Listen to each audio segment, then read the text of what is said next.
I knew every single match was going to be a tough one for us. We brought in three good teams, and I thought our level of play actually got better as the weekend went on. Even though today's result wasn't what we wanted, we were had such a good run there in that fourth set, up 23-18, and typically you put those games away. We just got stuck with some errors, stuck with a mentality that they started being a little bit more aggressive, and we just didn't match that. It's something to learn. Young team, and we handled it really well yesterday, and didn't handle it so well today. So these are things that you just can't even mimic in practice. So I mean, it's nice. It's nice to feel some pressure. It's nice to know how we're going to react to some things, so we can talk about it this week before we start conference. What were some of those conversations like in those timeouts? I think it was the third set and also the fourth set. Whenever you had those leads and they started to come back, you call timeout. The third, you were able to get that course reversed, and the fourth not. What were those conversations like? I think just a big thing about being confident, playing confident, and minimizing some of our errors, but not to the point. I mean, when you say, "Hey, don't," it's not like we're saying, "Hey, don't make errors," but some of the errors we were making were unaggressive or just mindless. Our first touch wasn't from our service. Just it was the worst it's been in our six matches or five matches. And we're going to have to get that better. And I think a lot of that's just confidence, and it started leaking, and we just don't really necessarily have that person right now that's going to step up and be that leader, be that person that can help kind of calm us down. I mean, it's more coaches right now, but they're learning. I mean, it's that you can see it. That we had 85 digs today. Our defense was all over the place. It's the best our defense has played. Wichita State came in hitting 300 in the first two matches, and we held them close to 100. So, and that I think they hit 140, and that's because they hit 440 in the fourth set. So we really did well for four sets against them, and not so well the fifth. The two, even set one and set four, I felt like we should have won both of those, and we didn't. But that's kind of this game sometimes. The momentum shifts can be really fun when they're for you and really frustrating when they're not. You kind of mentioned today and then yesterday as well, having these 5 game matches or 5 set matches. Now you have one where it went your way and one went the other way. How do you build on this as you go into Valley play coming up? Well, I mean, and again, it's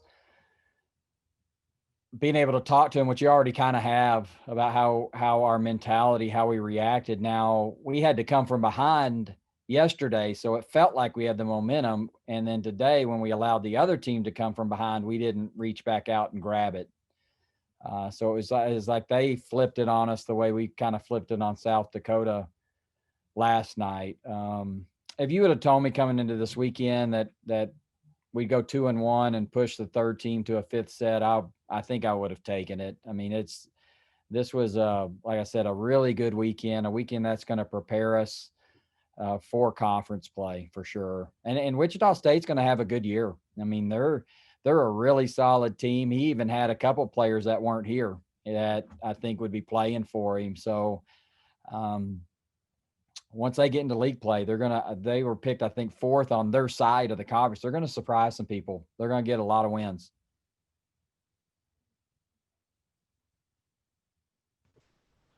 One question for you, Mr.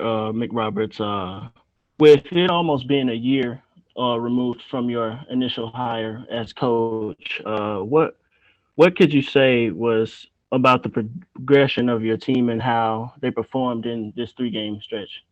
I think we got better every day. There's still quite a few things that we can shore up for sure. I mean, we made more hitting errors today and yesterday, and it didn't burn us yesterday, and it did today. Um, but a year ago when I was hired, I was able to work with them about maybe a month before everything was shut down, and didn't see him again till August. So I didn't have much of an idea of what kind of squad we are going to have. But I've seen tremendous improvement from the time we reported back for school till now. And there was that was a good volleyball match. There was some really good rallies. It was high level at times. So I'm grateful that we played that well. I think it gives the coaching staff some confidence moving into conference for sure. And some of the things that we made some mistakes on, I think, are fixable. But we need the girls to keep having confidence in themselves, because we do have definitely some players that when they're on their game, they're as good as anybody in this league. You mentioned you didn't know how your roster was going to look at the beginning of last year. There's 6 freshmen, I believe, 5 sophomores. You know more than me. How does that dynamic work with the operation of the team, being more younger players? Well, there's a lot of growing up that went on this weekend. A lot of players played, and a lot of players played in some pressure situations. You look at our sets. I mean, good grief, we had a ton that were in 25 to 20, whatever. I mean, there weren't many that we won that we blew out the other team. In fact, I don't know if there was any that we did that. Now, we got blown out a couple of times, and especially yesterday, and kind of kept our heads, or we did keep our heads.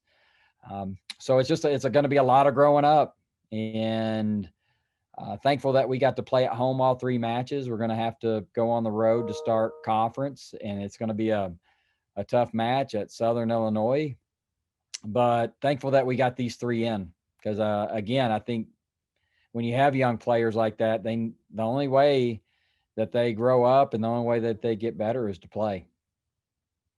Absolutely. One final question for you. Brooklyn Sink is the national leader in aces and points. I just wanted to ask, what is the approach for you and the team to get her to accomplish that goal? Well, I mean, she's one of the ones I was talking about. When she's on, she's as good as anybody. And when players are as talented as her and make it to this level, it's a lot the player and a little bit the coach.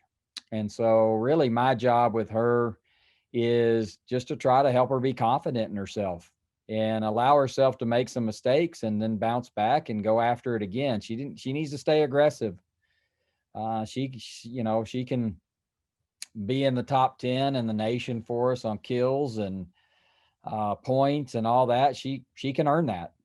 But as we go along too, there's going to be teams that are definitely going to start sending 2 blockers every time we set the ball. Or every time we pass, they may already send them out there waiting to try to force somebody else to win the match for us. And we had a couple of players do that for a while tonight, and then when they stopped producing and all the pressure went back to our outsides, we didn't handle it very well. But yeah, I mean, Brooklyn's a great player, and we're just going to keep pumping her up. And she's just a sophomore. She's got a long way to go to finish her career. We're excited that we get 3 years with her.